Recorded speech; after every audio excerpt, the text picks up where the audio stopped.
வணக்கம். மார்கழி மாதத்தின் 8வது நாள் ஆண்டாள் அருளிய திருப்பாவையின் 8வது பாடலை பார்க்க இருக்கிறோம். கீழ்வானம் வெள்ளென்றெருமை சிறுவீடு மேய்வான் பரந்தனக்கான் மிக்குள்ள பிள்ளைகளும் போவான் போகின்றாரை போகாமல் காத்துன்னை கூவுவான் வந்து நின்றோம். கோது கலமுடைய பாவாய் எழுந்திராய் பாடிப்பறை கொண்டு மாவாய் பிளந்தானை மல்லரை மாட்டிய தேவாதி தேவனை சென்று நாம் சேவித்தால் ஆவாவென்று ஆராய்ந்தருளேலோரம்பாவாய். இன்றைய கீழ்வானம் வெளுத்துவிட்டது.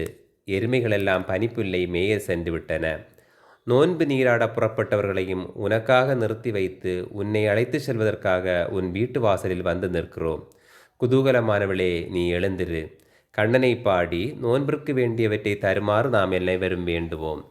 குதிரை வடிவான அசுரனின் வாயை பிளந்தவனும் மல்லர்களை அழித்தவனும் தேவாதி தேவனுமாகிய நாராயணனை வணங்கினால் அவன் மனமிறங்கி நமக்கு அருள் செய்வான்.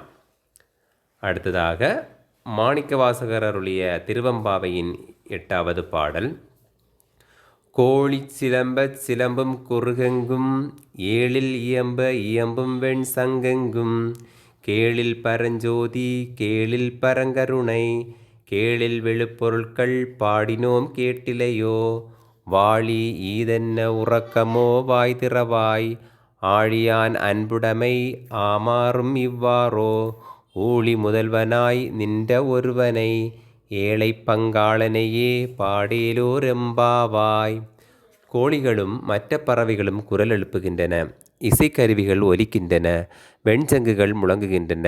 ஒப்பற்ற பெருஞ்சோதியும் ஒப்பற்ற கருணையுடையவனுமான சிவபெருமானின் இணையற்ற பெருமைகளை நாங்கள் பாடுவது கேட்கவில்லையா? இது என்ன உறக்கம்? வாசலை திற, நீ வாழ்க. திருமாலும் பார்க்கடலில் உறங்கித்தான் இறைவனிடம் அன்பு கொண்டானோ?